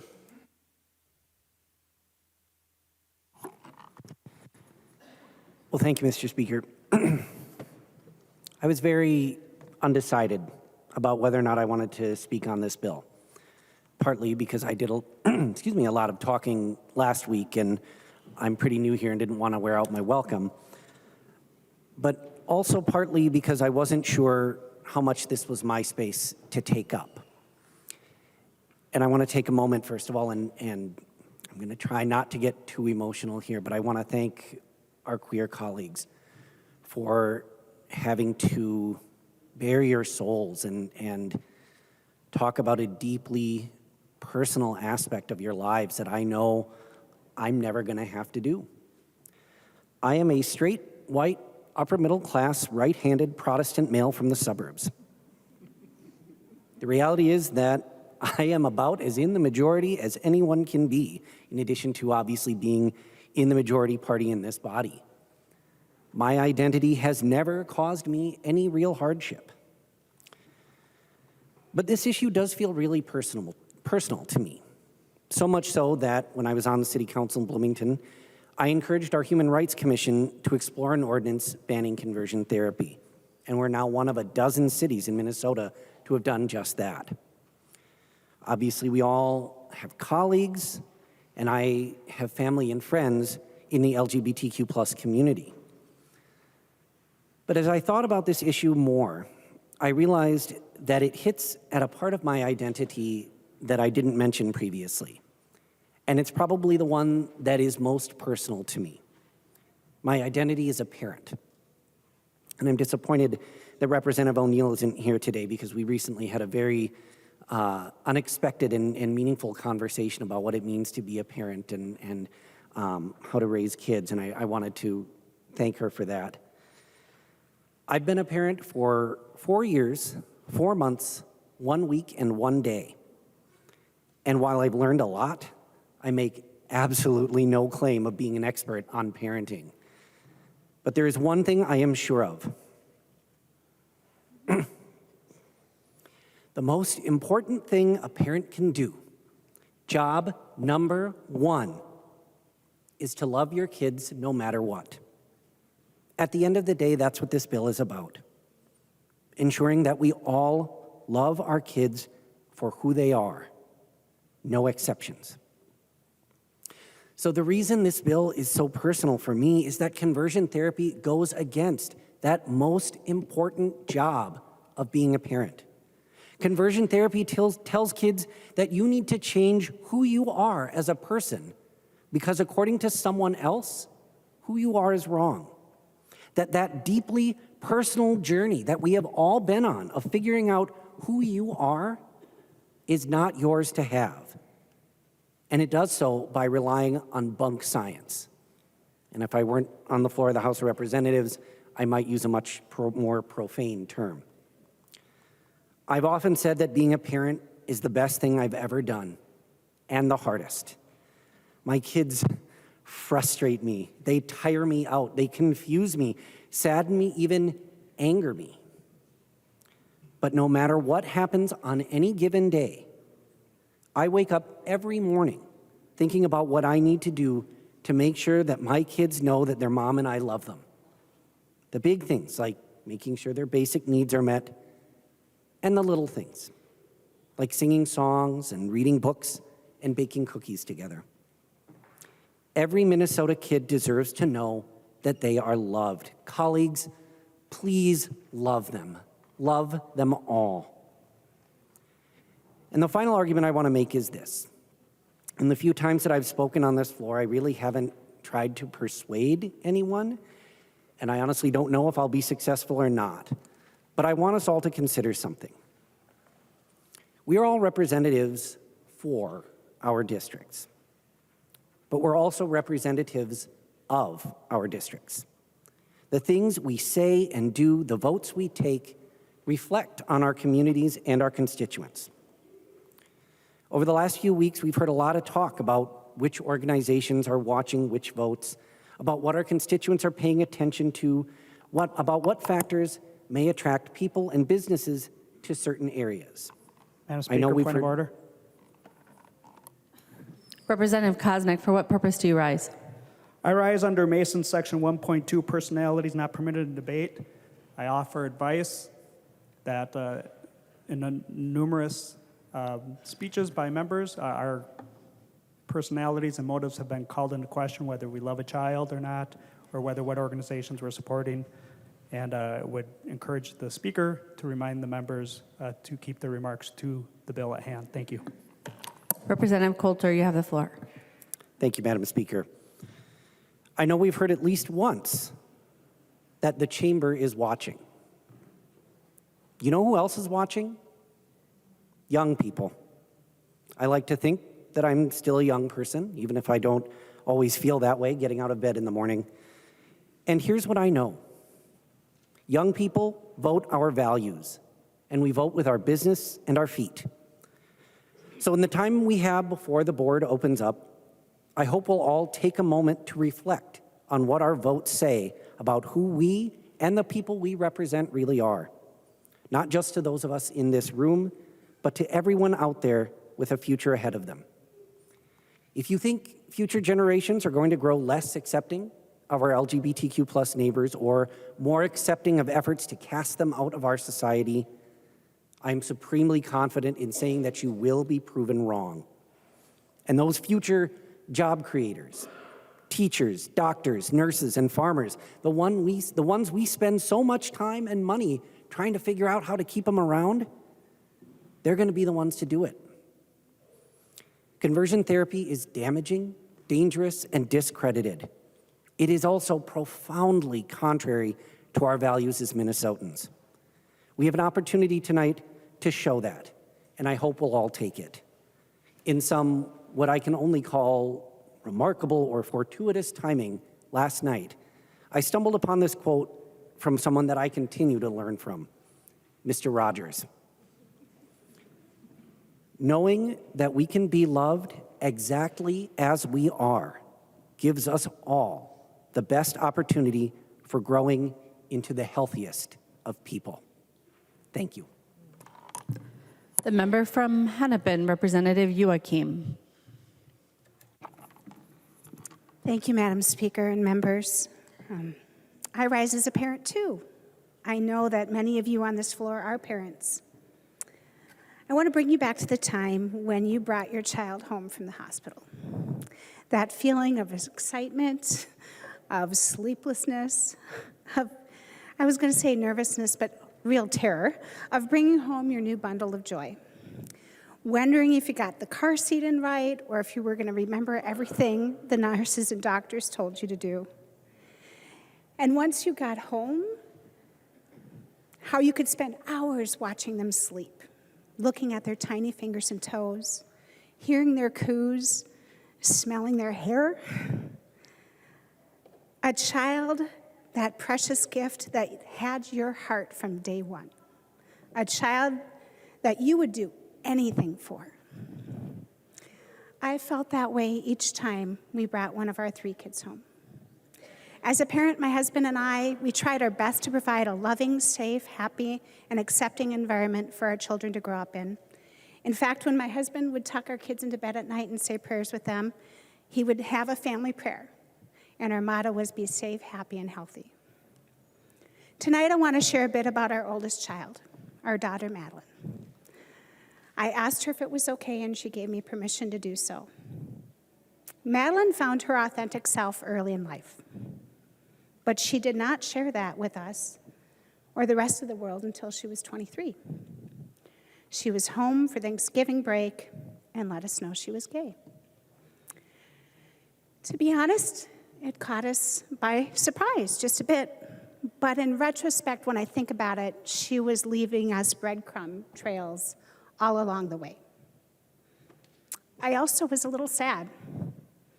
Sad that she felt like she had been conflicted about sharing, that she felt that she had to keep herself hidden. Sad that her life would be more difficult because we live in a culture that's not always accepting, in a world that can be cruel, that may look at our daughter as flawed or othered. But most important, I was really disappointed in myself as a parent. Did her dad and I not provide a safe enough environment for her to feel like she could be herself? or provide a home where she could feel accepted as the amazing human being she is. Disappointed that the news took me a few days to adjust to. Disappointed that I was not immediately as accepting as I always thought I would be. Disappointed that I was not as brave or courageous as our amazing Madeline. But there were also proud parental moments. I was so proud of our two sons who did not miss a beat in wrapping their arms around their sister and accepting her authentic self. I was proud of our extended family who did the same. And we all love Madeline for who she is and exactly how she is made. We love her authentic self and cannot and would not ever want to imagine a world without her. I share this personal story of Madeline and our family so that you can have a brief glimpse into our journey, a journey that many families across our country and our nation, our world have gone through, but a journey that doesn't always have a happy ending for all of our families, for our kids. Some people can't share their authentic self out of fear. Some families are not as accepting. Some families are not able to meet their children where they're at. And I understand that. I understand that because I know how hard it is. It's an experience that can be hard. Trust me, there are a lot of big feelings involved. I'll freely admit that. And I truly do understand that. But what I can't understand is that some families turn to conversion therapy to try and force their child to completely change who they are. A therapist that is not recognized by the professional medical community, not by the American Academy of Child and Adolescent Psychiatry, the Academy of American Pediatrics, the American Medical Association, the American Psychiatric Association, and a lot of alphabet soup. That is because this is not a therapy based in science. It is harmful at best and torture at worst. It is not therapeutic. It is a practice that looks at your child and tells them that there is something wrong with who they fundamentally are. Conversion therapy is destructive and has no place in adolescent treatment or any treatment. We have heard that many times over from medical professionals and from those who have been subjected to conversion therapy. We need to pass this bill to ban this procedure that not only causes harm to our children, but makes the world less safe for them. It feeds the fear and the hatred of our Minnesotans that are part of our LGBTQ+ community and makes our state less safe for those children, for my daughter Madeline, and for so many others. Members, please join me in voting green. Our children are precious just the way they are. The member from Olmsted, Representative Smith. Thank you, Madam Speaker. Let me first say to all the members of the House who have been vulnerable tonight, thank you so much for your incredibly powerful stories and sharing them. I wanted to speak a little bit to the religious freedom angle on this bill because I've received a lot of letters, I've talked to a lot of people in person, and the thing I hear most from my constituents is nervousness around the issues of religious freedom and this bill. So I thought it would be important on this floor to talk about that. I'm new here as well, like Representative Coulter, and so many of you might not know, I was trained as a religious leader. I have a BA in theology, a master's of divinity, licensed to preach in the Presbyterian Church. I love religious freedom. I love religious expression and the power we have in this country, the freedom that we have to worship as we see. But this freedom is not a freedom to harm. Religion is an incredibly powerful force in this world. It incorporates so much of who we are as people. It's part of our identity. It's part of our family in most times. It's part of our community, our closest friends, our closest connections. It's our philosophy. It's our morals. It's why we live life. It's our hope for the future. It's incredibly powerful. And it's incredibly powerful, by the way, for the LGBTQ+ community as well. 1 in 5 say that religion is incredibly important to them. And with that power comes the potential for great good, seen it from MLK to Mother Teresa, but also for great evil and for great wrong, because it's that great power. And we're taught, by the way, in many seminaries that we as pastors or priests or people working in the church, we are not medical professionals. We're not mental health professionals. We can help in those situations for spiritual guidance, but that's not our area of expertise. It's not our area to help here. That's one of the reasons why conversion therapy is so harmful, because it often co-opts someone's idea of God into an idea that is not medically safe and is not even true to many religious ideas that certain people have. LGBT youth are 4 times more likely to commit suicide than their peers. In a group, by the way, children under 18, where suicide is the number 2 cause of death. 1.8 million LGBTQ youth attempt suicide every single year. That's 1 child every 45 seconds. We started talking about this bill at about 4:20, which means over those 2 hours, about 160 children have attempted suicide. 120 families, 120 community groups, 120 religious groups have had someone they love and care about commit suicide because they don't see hope for the future. And by the way, if a youth has taken place in conversion therapy, that increases the rate of suicide attempts 2-fold. This is harming our children. And to quote someone very important to the religion that I follow, anyone who causes a child to stumble, it's better for them to throw themselves into the sea. Causing children to attempt suicide in greater numbers is absolutely causing them to stumble. Happily, I'm going to vote for this bill tonight. Thank you. The member from Hennepin, Representative Hassan. Thank you, Madam Speaker and members. I first want to thank Rep. Hollins for this bill. I also want to thank the members of the Queer Caucus tonight for showing us what compassion looks like. I rise in support of this bill. And I don't want to say conversion therapy, I want to say conversion abuse, because it's not therapy. And no one in the mental health field will call this therapy. In my previous life, I used to be a therapist before I got here. And I worked with many young people in the foster care system who were run away from home because they came out to their parents and they didn't receive the love and the validation that they deserve. I remember one young woman who's no longer with us, and talking to her about her home. She had very fond memories of home. She talked about her mother being loving, compassionate, and warm.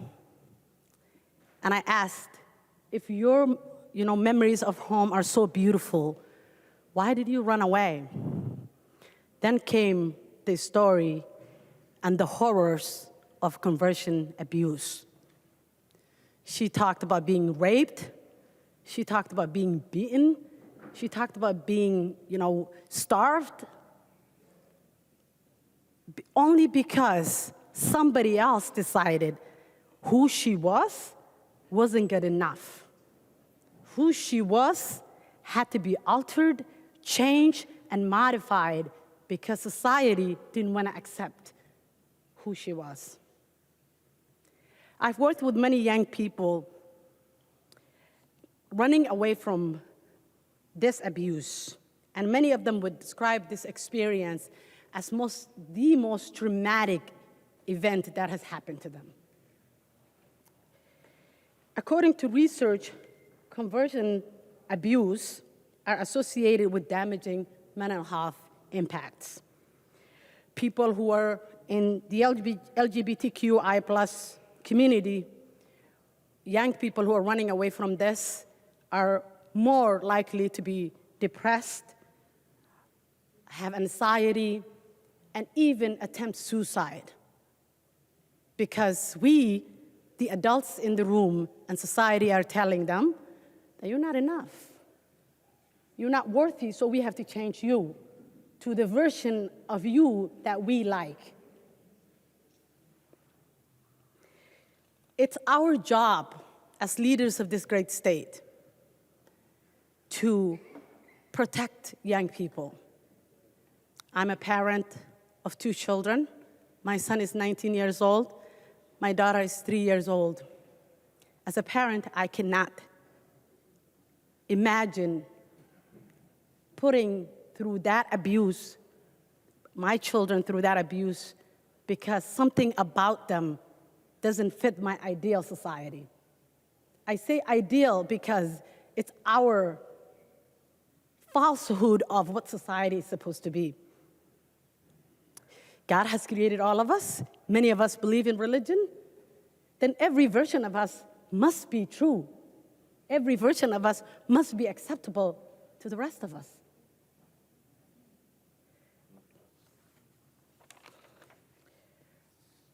I just want to leave you with these words. When you go home tonight, hug your child a little tighter. Tell them they are worthy and they're enough. And there is nothing about them that you will ever want to change. Because that's what young people want. And that's what young people want to hear. And that's the reality of so many young people. People say love is not enough. Love is enough.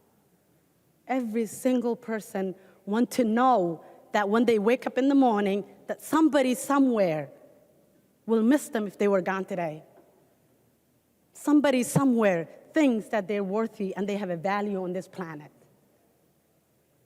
And convention abuse and the barbaric act and the inhumane treatment of this so-called therapy is not acceptable in our society. And you should all be, as one of the few members that are mental health clinician, I encourage you. I have seen the impact of young people who went through this. It has a lifelong consequences. It has a lifelong damaging impact. I encourage you to press green. For the young people watching right now that are up there, that are here sitting with us, and for everybody that was harmed because of conversion abuse. Thank you. The member from Ramsey, Representative Finke. Thank you. Madam Speaker and members, I want to just reset the mood a little bit. Thank you to Representative Hollins for your work on this bill in recent years. Thank you to Senator Dibble. Thank you to former Representative Cantrell and all the leaders who've been working on this for years. This bill is long overdue. A very similar bill to this was passed through the Utah legislature unanimously this week. This is good work. And there's something that happens in this space, and many spaces, most spaces, that have prolonged conversations about the queer community. And what we end up doing usually is talking about trauma and suicide and hardship and very real parts of what it means to be queer in this country. And, you know, as we just heard from Representative Hassan, there are very real concerns and hard things that we have to deal with. But also, just want to say, this is a great day. We're doing something amazing and good, and the future will be better, and young queer people will lead better lives because of the work we're doing. We shouldn't just focus on how hard it is, because it is hard, but it's like being trans is the best, and I love it, and I'm so grateful that I get to be myself here and have these conversations. And young people are listening, and they want to know, too, that we all want to celebrate this. We all want people to recognize this is a good moment for people who get to live their best lives. So I want to cleanse our palate a little bit because it's such a tremendous experience to go through this world as the way I have experienced it. And I know so many other people agree with that. And yeah, let's celebrate. Let's celebrate. Let's not just sink. We need to sink, we need to fight, we need to come back up and be like, hey, this rules. This rules. It's like, thanks so much for doing this. It's such a big deal. I know some of the Republicans here are gonna vote for this, hopefully, because we know that like this is good. I'm glad we're here. I'm happy to be here. I'm happy to listen to this debate so that we can get to the end of this and vote this through. The member from Clay, Representative Keeler. Thank you, Madam Speaker. I do want to ground us a little bit in what we're doing. And I like stats.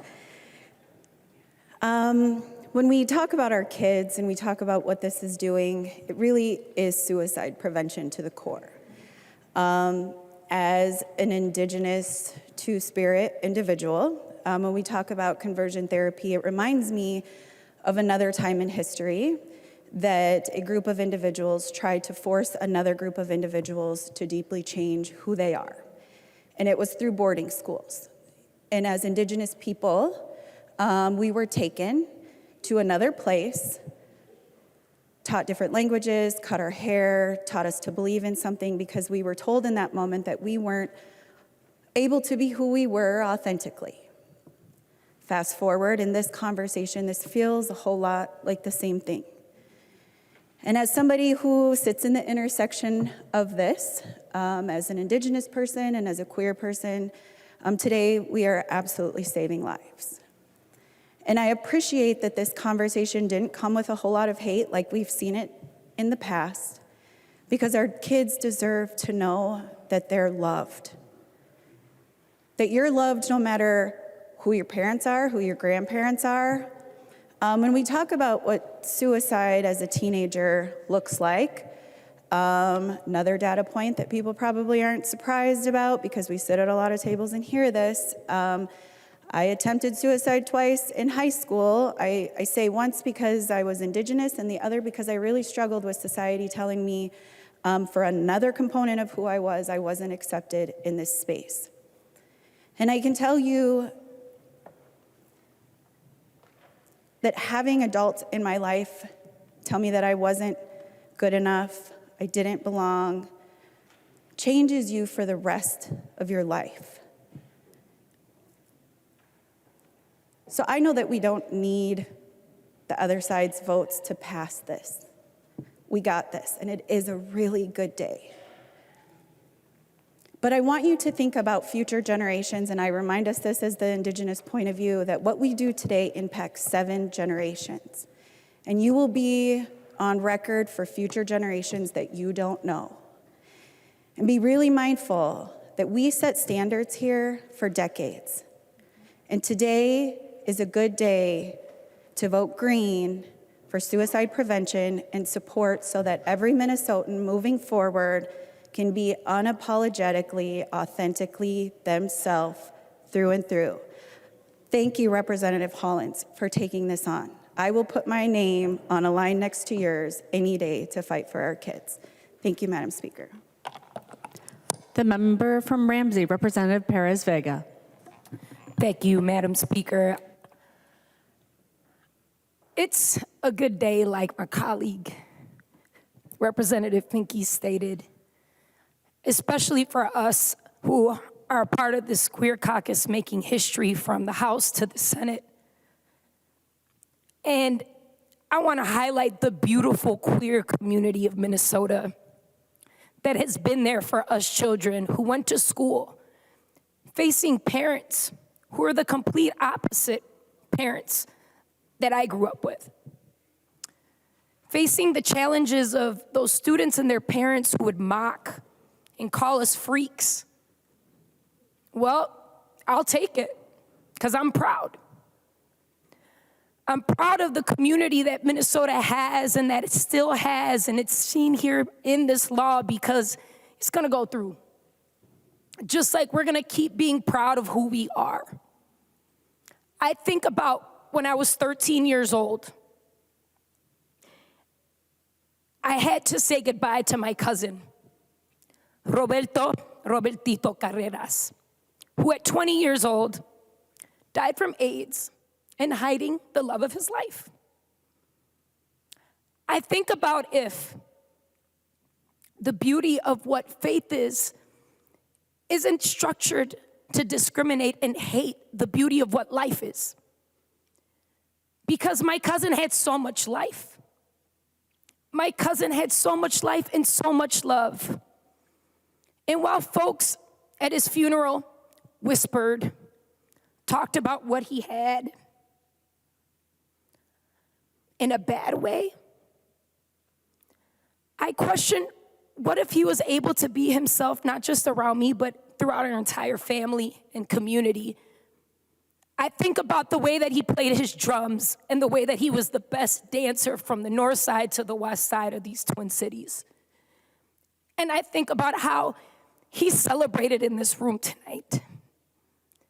How he celebrated in the culture and this music of the legends that have gone but have left us and have supported us in our organizations that we grew up in, to feel proud. I want to give a shout out to the members in the balcony who feel proud every day, who have been such an important part of my life, of my music, and it's so why I'm here today with familia, because we're a family. This law that Representative Hollins, a sister in this movement, is presenting and that you should vote green on is that pride, is that love, and is that familia. Thank you. The member from Ramsey, the author of the bill, Representative Hollins. Thank you, Madam Speaker, and thank you, members, especially the ones across the aisle that stuck it out with us. I appreciate that. I am so filled with gratitude today. I'm thankful to the many testifiers that came to our committee hearings and shared their painful experiences. I'm grateful to the advocates and organizations that have supported us through this journey for years, right? Not just this year, but for years and years.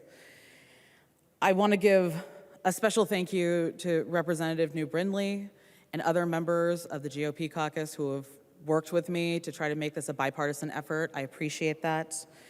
I really do think that we have a mutual understanding of that we want what's best for our kids. We might not agree with what that looks like, but I think we ultimately want to take care of our children. And I am so acutely aware of the fact that I am simply one person in this very large, very long-standing issue.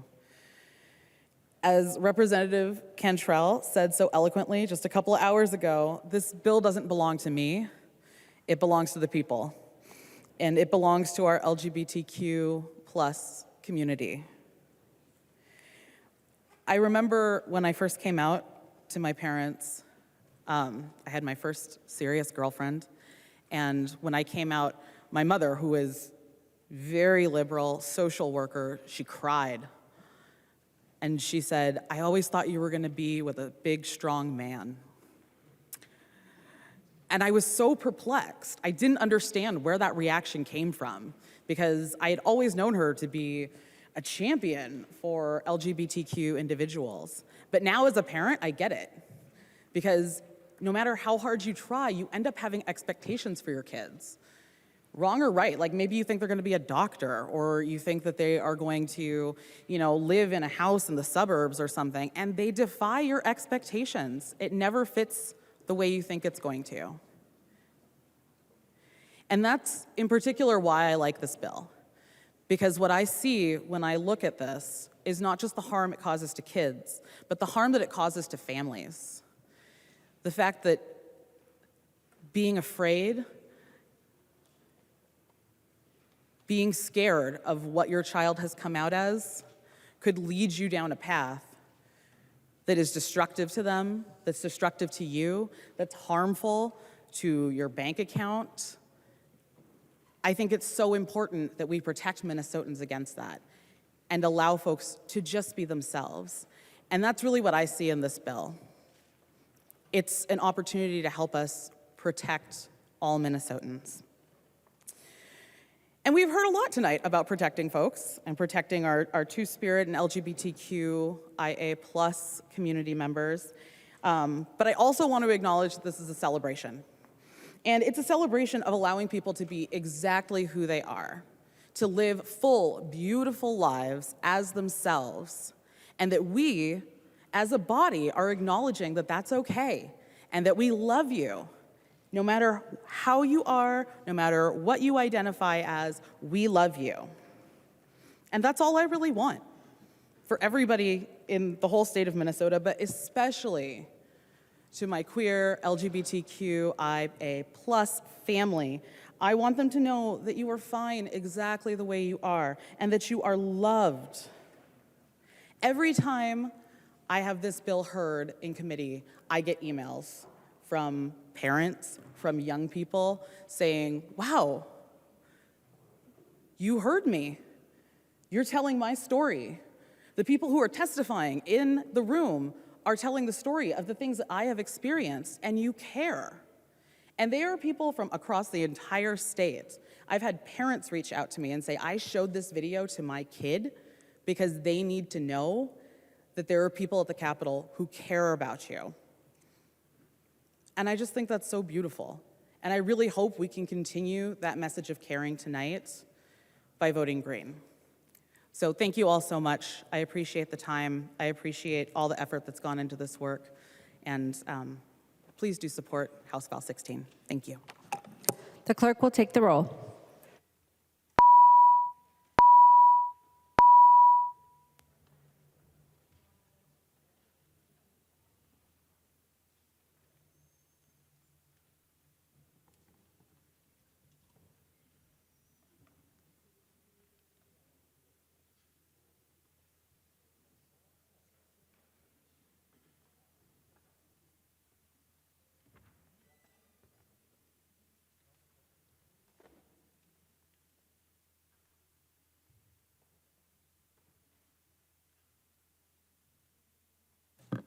Members, please vote.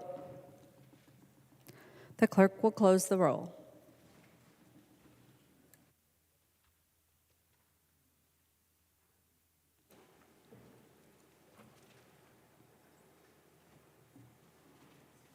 There being 81 ayes and 47 nays, the bill is passed as amended and its title agreed to.